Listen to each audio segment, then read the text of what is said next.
नारायण सेवा संस्थान में शुक्रवार को श्राद्धीय दुर्गाष्टमी पर अनुष्ठान पूर्वक भव्य कन्या पूजन संपन्न हुआ। संस्थापक कैलाश मानव व सह संस्थापिका कमला देवी अग्रवाल के सानिध्य में आयोजित अनुष्ठान के मुख्य अतिथि भरत भाई व शारदाबेन सोलंकी अमेरिका तथा मॉरिशस से आए रामरुचा व रणदीप रामपाल थे। उन्होंने 501 दीपों से माता स्वरूपा कन्याओं की महाआरती की। इस दौरान नारायण चिल्ड्रन एकेडमी की बालिकाओं ने गरबा रास किया। आरंभ में अतिथियों का स्वागत करते हुए अध्यक्ष प्रशांत अग्रवाल ने बताया कि आज जिन सैकड़ों कन्याओं का विधि विधान से पूजन हुआ है, उनका नवरात्रि के दौरान निःशुल्क सर्जरी संस्थान के द्वारा संपन्न हुई। कुछ ऐसी बच्चियां भी थी जो सड़क हादसों अथवा अन्य दुर्घटनाओं में अपंग हुई थी। उन्हें संस्थान ने निःशुल्क मॉड्यूलर कृत्रिम अंग लगाए। संस्थान निदेशक वंदना अग्रवाल ने मां अम्बे के 9 स्वरूपों में कन्याओं को लाल चुनरी ओढ़ाकर हलवा पूरी व काले चने सहित 56 प्रकार के व्यंजनों की प्रसादी का भोग लगाया। ये विशेष आकर्षण का केंद्र था, जिसमें माता के हाथ में शस्त्र आदि के साथ ही बेटी बचाओ बेटी पढ़ाओ का संदेश देते हुए उनके हाथ में कंप्यूटर, स्मार्टफोन, पेन, राष्ट्रीय ध्वज, स्टेथोस्कोप और रॉकेट लिए थे।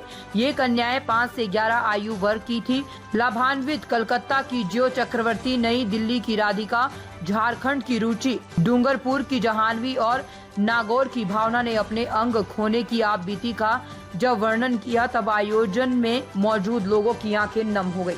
माँ की बड़ी कृपा है कि आज दुर्गाष्टमी के पावन पवित्र अवसर पर इतने सारी कन्याओं को ऑपरेशन के पश्चात हम देवी पूजा के रूप में, माँ देवी के रूप में पूजन करने का अवसर प्राप्त कर रहे हैं।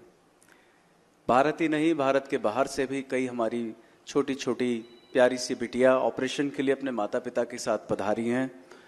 उनकी सर्जरी हुई है, वो अभी प्लास्टर में पैर है। कई सारी बच्चियां इन 9 दिनों में ऑपरेट हुई है और 1 से 1.5 महीने बाद ये अपने पैरों पर चलने लगेगी। जब जिनका प्लास्टर खुलेगा, सपोर्टिव एड एंड अप्लायंसेस के सहारे वो चल पाएगी और कुछ समय बाद शायद किसी प्रकार के सपोर्ट की आवश्यकता नहीं रहेगी। कहता ना, पुत्री पवित्र किए कुल दो। यह हमने हमारी माताजी के श्रीमुख से बचपन से सुना है कि बेटियां 2 कुलों को पवित्र करती है, अपने माता पिता के और अपने सास ससुर के। इस सृष्टि का संचालन बंद हो जाए अगर इस धरती पर माँ न हो। माँ से बड़ा तो इस दुनिया में, इस धरती पर, इस सृष्टि में कोई और है ही नहीं। और इन 9 दिनों में माँ की पूजा अर्चना करके हम विविध प्रकार के व्यंजन खिलाकर, विविध प्रकार के आध्यात्मिक और धार्मिक पूजन कर हम माँ को प्रसन्न करने का सफल प्रयास करते हैं। और माँ बहुत थोड़े से प्रयासों से ही अपने बच्चों से खुश हो जाती है। ताज़ा खबरों से जुड़े रहने के लिए हमारे चैनल को सब्सक्राइब करें और बेल आइकन को दबाना ना भूलें, ताकि हर खबर की नोटिफिकेशन आपको मिलती रहे।